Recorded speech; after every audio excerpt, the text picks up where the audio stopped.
Citizen tax நேயர்களுக்கு வணக்கம். இன்றைய நேர்காணலில் நம்மோடு இணைந்திருப்பவர் திரு தமிழ்கா அமுதரசன் அவர்கள். வணக்கம். வணக்கம்.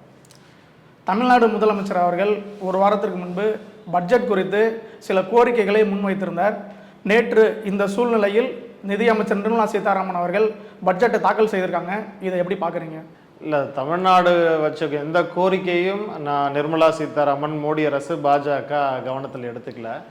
அதே போல் தமிழ்நாடை முற்றிலுமாக புறக்கணிச்சிருக்குது. அந்த ஒட்டுமொத்த பட்ஜெட்டில் தமிழ்நாடுங்கிற ஒரே ஒரு அந்த தமிழ்நாடுங்கிற வார்த்தை கூட இந்த இடத்துலையும் உச்சரிக்கப்படவே இல்லை. தமிழ்நாட்டுக்கு எந்த புதிய அறிவிப்புகளும் வெளியிடப்படலை. தமிழ்நாட்டிற்கென்று எந்த நிதி அறிவிக்கப்படலை. இப்போ தமிழ்நாட்டை முற்றிலுமாக வஞ்சிக்கக்கூடிய வகையில் முழுக்க முழுக்க தமிழ்நாட்டுக்கு துரோகம் விளைவிச்சிருக்கு இந்த பாஜக அரசு, மோடி அரசு. நடந்து முடிஞ்ச தேர்தல் 40க்கு 40 திமுக இந்தியா கூட்டணி வென்றிருக்கு. அப்போ ஜெயிச்சா மட்டும்தான் நாங்கள் செய்வோம், இல்லை கூட்டணியை காப்பாற்றிக்கிறதுக்காக மட்டும்தான் எங்களால் செய்ய முடியும் அப்படின்னு சொன்னால் இது அரசே கிடையாது. இது மோடி இவ்வளவு பாரபட்சமாக ஒரு அரசை, நாட்டை வழிநடத்த முடியாது. அவர் ராஜினாமா செஞ்சுட்டு இந்த மைனாரிட்டி அரசு போகலாம். அந்த அளவுக்கு தான் தமிழ்நாட்டு மக்களுக்கு முழுக்க முழுக்க துரோகத்தையும் அநீதியும் இழைச்சிருக்குது இந்த மோடி அரசு. தமிழ்நாட்டுக்காக மட்டும் இல்லை, இந்தியா கூட்டணி ஆட்சி செய்யக்கூடிய எந்த இடங்கள்லையுமே எந்த மாநிலங்களுக்கும் இந்த பட்ஜெட் அப்படிங்கிறது ஒரு சுழியமாக தான் இருக்குது, சூன்யமாக இருக்குது. எதுவுமே செய்யாத, எதையுமே அறிவிக்காத, எந்த புதிய திட்டங்களையும் அறிவிக்காத இந்த பட்ஜெட் அப்படிங்கிறது முழுக்க முழுக்க ஆந்திராவுக்கும் பீகாருக்காகவும் மட்டும்தான் மைனாரிட்டி பாஜக அரசு அதை காப்பாற்றிக்கிறதுக்காக அறிவிச்சிருக்கிற பட்ஜெட் அப்படிங்கிறத நம்ம பார்க்குறோம். இப்போ இந்த பட்ஜெட்டில் தமிழ்நாட்டை புறக்கணிச்சிருக்காங்க அப்படின்னு நீங்கள் சொல்கிறீங்க. நிதியமைச்சர், காங்கிரஸை சேர்ந்த முன்னாள் நிதியமைச்சர் திரு ப. சிதம்பரம் அவர்கள் என்ன சொல்லியிருக்காருன்னா, காங்கிரஸோட தேர்தல் அறிக்கையை அப்படியே நிதியமைச்சர் வாசிச்சிருக்காங்கன்னு சொல்கிறாங்க. அப்போ காங்கிரஸோட தேர்தல் அறிக்கையை தமிழ்நாட்டை புறக்கணிக்கிறதா தான் இருந்திருக்கா? இல்லை, காங்கிரஸினுடைய தேர்தல் அறிக்கைங்கிறது நாடு முழுக்க, தமிழ்நாட்டுக்காக காங்கிரஸ் தேர்தல் அறிக்கை தயாரிக்கல.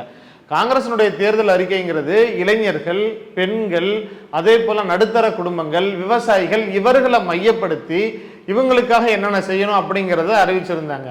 பாஜக இன்னைக்கு அறிவிச்சிருக்கக்கூடிய அந்த பட்ஜெட் அப்படிங்கிறது இளைஞர்களை அந்த எந்தெந்த கூறுகளை எல்லாம் காங்கிரஸ் முன்னிலைப்படுத்தினுச்சோ, எந்தெந்த கூறுகளை எல்லாம் பாஜக முன்மொழிஞ்சிச்சோ அதுக்கெல்லாம் நாங்கள் செய்கிறோம் அப்படிங்கிற மாதிரியான ஒரு அறிவிப்புகளை இதில் சொல்லியிருக்கிறாங்க. அதனால தான் இப்போ என்னென்ன அறிவிப்புகள்லாம் காங்கிரஸ் வெளியிட்டு இருக்குதோ, தேர்தல் அறிக்கையாக சொன்னிச்சோ, அதெல்லாம் நாங்கள் செய்ய போகிறோம் அப்படின்னு சொல்லி இவர்கள் காப்பி அடிச்சு பண்ணியிருக்கிறாங்க. நீங்கள் பார்த்தீங்கன்னா பாஜகவுடைய தேர்தல் அறிக்கைங்கிறது எதுவுமே இல்லை. பாஜக தேர்தலை சந்திக்கிறப்ப அந்த தேர்தல் பற்றியோ தேர்தல் அறிக்கைகளை பற்றியோ அவங்க எந்த இடத்துலையும் முன்வைக்கவே இல்லை. காங்கிரஸினுடைய தேர்தல் அறிக்கை மிகப்பெரிய அளவுக்கு பேசு பொருளானுச்சு. அப்போ மக்கள்கிட்ட வரவேற்பு இருக்கக்கூடிய ஒரு விஷயத்தை நம்ம பண்ணுவோம் அப்படிங்கிறதுக்காக இன்னைக்கு பாஜக அறிவிச்சிருக்கு. ஆனால் அதை நடைமுறைப்படுத்துமா அப்படிங்கிறது இரண்டாவது கேள்வி. ஆனால் பாஜக என்ன பண்ணியிருக்குதுன்னா, காங்கிரஸ் என்னென்ன தேர்தல் அறிக்கைகளை சொன்னிச்சோ அதெல்லாம் சொல்லியிருக்கிறாங்க. ஏன் இன்னும் இப்போ சொல்லணும் அப்படின்னு சொன்னால், தமிழ்நாட்டில் திராவிட மாடல் அரசு என்னென்ன அறிவிப்புகள்லாம் வெளியிட்டிருக்கோ அதெல்லாம் கூட அதில் இடம்பெற்றிருக்குது. நீங்கள் இப்போ பெண்களுக்கு முன்னேற்றம், மாணவர்களுக்கு முன்னேற்றம், படிக்கக்கூடிய இளைஞர்களுக்கு நம்ம மாதம் 1000 ரூபாய் தரன்னு இருக்கோம், அவர்களுக்கு திறன் மேம்பாடுகள் தரோன்னு சொல்லியிருக்கோம். இப்போ அதெல்லாமே அதில் பாஜகவினுடைய பட்ஜெட்ல இருக்கு. ஆனா தமிழ்நாட்டுக்குன்னு நீங்க எக்ஸ்க்ளூசிவா என்ன செஞ்சிருக்கிறீங்க, அறிவிச்சிருக்கிறீங்க? கடந்த 10 ஆண்டுகளாவே எந்த நிதி ஆதாரமும் இல்லை தமிழ்நாட்டுக்கு, எந்த ஒரு புதிய திட்டங்களும் அறிவிக்கல. குறைந்தபட்சம் பேரிடர் நிதி அது கூட அறிவிக்கணும், அது கூட அறிவிக்கல. ஆனா இவங்க என்ன பண்றாங்க, முழுக்க முழுக்க பீகாருக்கு, ஆந்திராவுக்கு. காரணம் என்ன அப்படின்னா, அவங்களுடைய ஆதரவு இல்லை அப்படின்னு சொன்னா இன்னைக்கு இந்த ஆட்சியை கலைஞ்சு போயிடும். பீகாருக்கு சிறப்பு அந்தஸ்து வேணும் அப்படின்னு சொல்லிட்டு நிதிஷ்குமார் கேட்டாரு, ஆனா சிறப்பு நிதி கொடுக்கிறாரு. அதே போல சந்திரபாபு நாயுடு அவருடைய கனவு திட்டமா இருக்கக்கூடிய இந்த நீர் மின்சாரத்துக்கு அது தொடர்பாக நிதி கேட்டாரு. அது மிகப்பெரிய ஊழல் அப்படின்னு சொல்லி ஏற்கனவே பேசின மோடி இன்னைக்கு அதுக்கு நாங்கள் நிதி ஒதுக்குறோம் அப்படின்னு சொல்லிட்டு சொல்லியிருக்கிறாங்க. அது மட்டும் இல்லை, இன்னைக்கு கடந்த 10 ஆண்டுகள்ல வேலை வாய்ப்பு அப்படிங்கிறது மிகப்பெரிய அளவுக்கு அதல பாதாளத்துக்கு குறைஞ்சு போச்சு. நீங்க பாஜக ஆட்சிக்கு வர்றப்ப அன்எம்ப்ளாய்மெண்ட் ரேஷியோ அப்படிங்கிறது 2014 ஒரு 5.9% தான். நீங்க சொல்லக்கூடிய குற்றச்சாட்டுல இருந்து, ஆனா நிதியமைச்சர் நிர்மலா சீதாராமன் நாடாளுமன்றத்தில் என்ன பதிவு பண்றாங்கன்னா, விலைவாசி கட்டுக்குள்ள இருக்கு, காங்கிரஸ் ஆட்சியை விட பாஜக ஆட்சியில பணவீக்கம் கட்டுக்குள்ள இருக்கு அப்படின்னு சொல்லி அவங்க நாடாளுமன்றத்திலே பதிவு பண்றாங்க. அதுக்கான எந்த தரவுகளும் சரியா அவங்க சொல்ல முடியாது. அவங்க இதுக்கு என்ன ஆதாரம் அப்படின்னு சொல்லி கேட்டா அதுக்கு அவங்க பதில் சொல்ல மாட்டாங்க.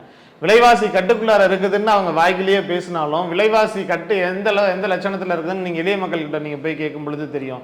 இன்னைக்கு சாதாரணமா ஒரு தக்காளி வெங்காயம் வாங்க முடியாத நிலைமையில இருந்துட்டு இருக்கிறாங்க. 1 கிலோ அவரைக்காய் 160 ரூபாய்க்கு வித்துட்டு இருக்குது. இது பாஜக ஆட்சியில தான் இதுதான் அவங்களுடைய சாதனை. பருப்பு 40 ரூபா 60 ரூபா வித்தப்ப பாஜக போராடுனுச்சு. இன்னைக்கு 220 ரூபா 250 ரூபா வித்துட்டு இருக்குது. எண்ணெய் என்ன விலை வித்துட்டு இருக்குது, காய்கறிகள் என்ன வித்துட்டு இருக்குது, வெங்காயம் என்ன விலை வித்துட்டு இருக்குது, பூண்டு என்ன விலை, அதெல்லாம் நிர்மலா சீதாராமனுக்கு தெரியுமா? கேட்டா நான் வெங்காயம் சாப்பிட மாட்டேன், பூண்டு சாப்பிட மாட்டேன், முட்டை சாப்பிட மாட்டேன், பூமி கீழே விளையாட எதையும் சாப்பிட மாட்டேன். இடபிள்யூஎஸ் கோட்டால அவங்களுக்கு நிதியமைச்சர் பதவி கிடைச்ச மாதிரி அதே மாதிரி கோட்டால எதுவும் காய்கறி வாங்கி சாப்பிட்டுட்டு இருக்கிறாங்களா என்னங்கிறது தெரியாது. எளிய மக்களுடைய வழிவேதனை அப்படிங்கிறது என்னன்னே தெரியாது. இன்னைக்கு வேலை வாய்ப்புங்கிறது எந்த லட்சணத்துல இருக்குது? காங்கிரசினுடைய ஆட்சி காலத்துல 5% கம்மியா இருந்துச்சு அன்எம்ப்ளாய்மெண்ட் ரேஷியோ. இன்னைக்கு 9.5% இருந்துட்டு இருக்குது. உலக அளவுல வேலை இல்லாத இளைஞர்கள் அதிகமாக இருக்கக்கூடிய நாடுகளுடைய பட்டியலில் இன்னைக்கு இந்தியா வந்துட்டு இருக்குது. இன்னைக்கு மிக குறைவான சம்பளத்துக்கு அதிகமான படித்தவர்கள் வேலை செய்யக்கூடிய ஒரு நாட்டுக்கு இந்தியா இருந்துட்டு இருக்குது. சாதாரண ஒரு கார்பரேஷன்ல துப்புரவாளர் தொழிலுக்கு PhD படிச்சவங்க வேலைக்கு அப்ளை பண்றாங்க. அப்ப அந்த லட்சணத்துல இன்றைக்கு இந்தியாவுடைய வேலை வாய்ப்பு அப்படிங்கிறது இருந்துட்டு இருக்குது அப்படிங்கிறத நம்ம பார்க்க முடியுது. அப்போ 5 ரூபா பிஸ்கட் பாக்கெட் வாங்க முடியாத அளவிற்கு 75 ஆண்டுகள் சுதந்திர இந்தியாவில் ஒரு தொழிலாளியால 5 ரூபா பிஸ்கட் பாக்கெட் வாங்க முடியாத அளவிற்கு அவர்களுடைய பொருளாதார நிலை தள்ளப்பட்டிருக்குது. ஊட்டச்சத்து குறைபாட்டால இறக்கக்கூடிய குழந்தைகள் அதிகம் இருக்கக்கூடிய நாடுகளில் இந்தியாவுடைய பட்டியல் முன்னாடி போயிட்டு இருக்குது. மகிழ்ச்சியாக வாழாதவர்களுடைய பட்டியலில் இந்தியா முன்னிலையில் இதுலதான் முன்னிலையில் இருக்குதே தவிர வேற எதுலையும் முன்னிலையில் இருக்குல்ல. இதை பற்றி பாஜக பேசுறதுக்கு அவர்களுக்கு எந்த யோகியதையும் கிடையாது. அவர்களை பொறுத்த வரைக்கும் மோடிக்கு அதானி வீடு அம்பானி வீட்டு கல்யாண நிகழ்ச்சிகள் ஃபங்க்ஷனுக்கு போனோம், வெளிநாடுகளுக்கு தப்பிச்சு விடுற மாதிரி இருக்கணும், இங்கே இருக்கக்கூடிய கார்பரேட் முதலாளிகளுடைய வரிகளை கட்டுப்படுத்தணும், அவ்வளவுதானே தவிர இங்கே சிதைஞ்சு கிடக்கக்கூடிய சிறு குறு நடுத்தர தொழில் இளைஞர்களுடைய வேலை வாய்ப்பு இப்போ கட்டுக்கு அடங்காமல் போயிட்டு இருக்கக்கூடிய விலைவாசி இதை பற்றிலாம் பாஜக எதுவும் பேசாது. ஏன் உங்களுக்கு நீங்கள் பீகாருக்கு 11,000 கோடி ரூபாய் சிறப்பு பேரிடர் நிதியை அறிவிக்க முடியுது, தமிழ்நாட்டுக்கு கொடுக்க வேண்டிய நிதியை நீங்கள் கொடுக்கலையே? அதை பற்றி கேட்டால் அதை பேரிடர்னே நாங்கள் அறிவிக்க முடியாது அப்படின்னு சொல்லிட்டு போறீங்க. இங்கே இருக்கக்கூடிய சங்கிகள், இங்கே இருக்கக்கூடிய குறைந்தபட்ச அறிவு இல்லாமல் கூமுட்டத்தனமாக பேசுறது என்னன்னா, நீங்கள் பாஜகவுக்கு ஓட்டு போட்டிங்களா, அப்போ நாங்கள் பாஜகவுக்கு ஓட்டு போடல, நாங்கள் இதுவும் வரியும் தர மாட்டோம், என்கிட்ட GST வசூலிக்க கூடாது, ஒன்றிய அரசு செலுத்தக்கூடிய எந்த வரியும் தர முடியாது, தமிழ்நாடு சொல்லலாமா? சொல்லிட்டு அதே மாதிரி நாங்கள் செயல்படலாமா?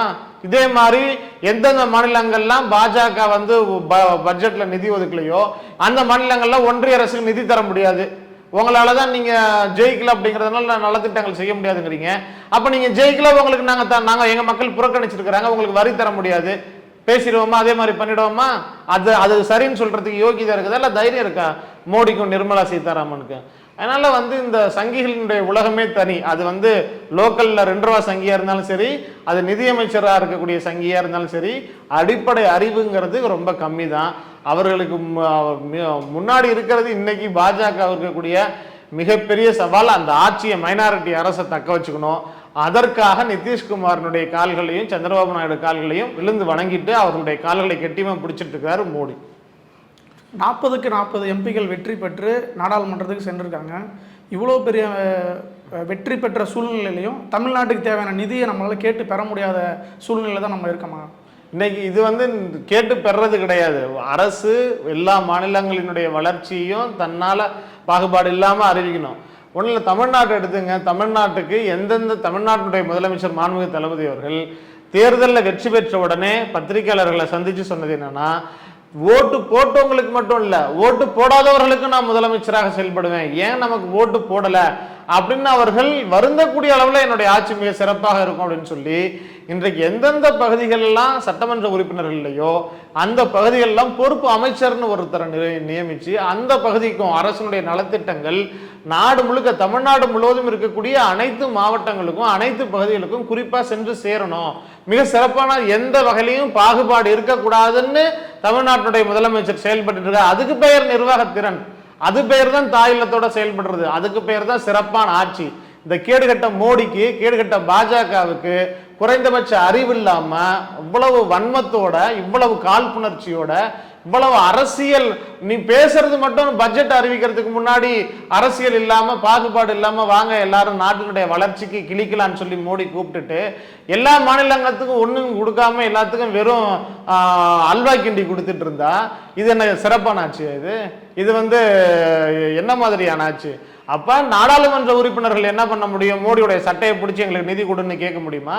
அது RSS பாஜக தீவிரவாத கூட்டம் செய்யக்கூடிய வேலை. நம்ம இன்னைக்கு ஜனநாயக முறையில் தமிழ்நாட்டில இருந்து சென்றிருக்கக்கூடிய 40 எம்பிக்கள் மட்டும் இல்ல, இந்தியா கூட்டணியில் இருக்கக்கூடிய அத்தனை எம்பிக்களும் இன்னைக்கு நாடாளுமன்றத்தை முற்றுகையிட்டு நாடாளுமன்றத்துக்கு வெளியில போராட்ட குரல் எழுப்பி இன்னைக்கு ஆர்ப்பாட்டம் பண்ணிட்டு இருக்கிறாங்க.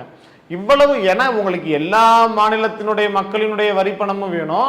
ஆனா நீங்க குறிப்பிட்ட மாநிலம் இவ்வளவு நல்லா உத்தரப்பிரதேசத்துக்கு மட்டும் செஞ்சுட்டு இருந்தீங்க, இப்ப பீகாருக்கும் ஆந்திராவுக்கும் செய்ய போறீங்க. அப்படிங்கும் பொழுது இவ்வளவு நாளா பாத்தீங்கன்னா தமிழ்நாட்டுக்கு பீகார்ல இருந்து ஒடிசால இருந்து வருவாங்க, வேலை செய்வாங்க, வரி பணத்தை எடுத்துட்டு போய் அங்க செயல்படுத்திட்டு இருப்பாங்க.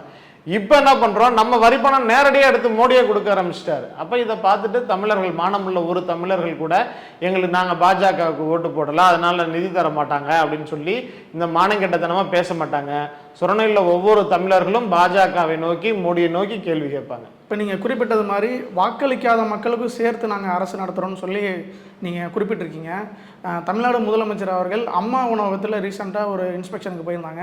இதை எதிர்க்கட்சி தலைவர் எடப்பாடி பழனிசாமி அவர்களும் ஜெயக்குமார் அவர்கள் போன்றவர்களும் கடுமையாக விமர்சிக்கிறாங்க. இதை எப்படி எடுத்துக்கிறது? அவங்களுக்கு குறைந்தபட்ச அறிவுங்கிறதே கிடையாது. அவர் இன்னும் ஒரு மாதம் கழிச்சு போனால் எந்த அம்மான்னு கேட்பாங்க, எடப்பாடியும் டி ஜெயக்குமாரும். அதனால அவங்களுடைய விமர்சனத்தெல்லாம் நம்ம ஒன்றும் பெருசாக எடுத்துக்கணும்னு அவசியமே கிடையாது. தமிழ்நாட்டினுடைய முதலமைச்சர் மாண்புமிகு தளபதி அவர்களுடைய மாண்பு என்ன அப்படிங்கிறது நம்ம ஆட்சிக்கு வந்த நாள்ல இருந்தே பார்த்துட்டு இருக்கோம். ஜெயலலிதாவுடைய படத்தை சட்டமன்றத்துக்குள்ளார அனுமதிச்சதுல இருந்து, அவங்களுடைய படம் போட்ட புத்தக பைய மாணவர்களுக்கு கொடுத்ததுல இருந்து, எதிர்கட்சி தலைவர்களுடைய படங்கள் சட்டமன்ற முகப்புகள் இடம்பெற்றது வரைக்கும் தொடர்ந்து தமிழ்நாட்டினுடைய முதலமைச்சர் சிறப்பாக செயல்பட்டு இருக்கிறாரு. அதிமுக ஆட்சி காலத்துல அவங்க தொடங்கின அம்மா உணவகம் அந்த பெயர் கூட மாற்ற பெறாமல் ஆட்சிக்கு வந்ததுல இருந்து நிதி ஒதுக்கி பராமரித்து சிறப்பான முறையில் தான் செயல்பட்டு இருக்கிறாங்க. அவங்களுக்கு என்ன அப்படின்னு சொன்னால், இன்னைக்கு நீங்கள் விக்கிரவாண்டி இடைத்தேர்தலில் அதிமுகவினுடைய ஓட்டும் திமுகவுக்கு வந்துருச்சு. அப்போ அதிமுகவில் எம்ஜிஆரையும் ஜெயலலிதாவையும் பின்தொடர்ந்தவர்கள் கூட இன்றைக்கு திமுகவினுடைய தலைவர் தளபதி அவர்களை பின்தொடர்ந்துட்டு இருக்கிறாங்க. அப்போ இவர்களுக்கு அரசியலினுடைய எதிர்காலமே இல்லை அப்படிங்கிறத அவர்களுக்கு உணர்ந்துட்டாங்க. அந்த பதட்டத்திலையும் பயத்திலையும் தான் கத்துறாங்களே தவிர அதை தாண்டி வேற ஒன்றும் கிடையாது. நேரம் ஒதுக்கி பல்வேறு கருத்துக்களை பகிர்ந்து கொண்டதற்கு மிக்க நன்றி. நன்றி.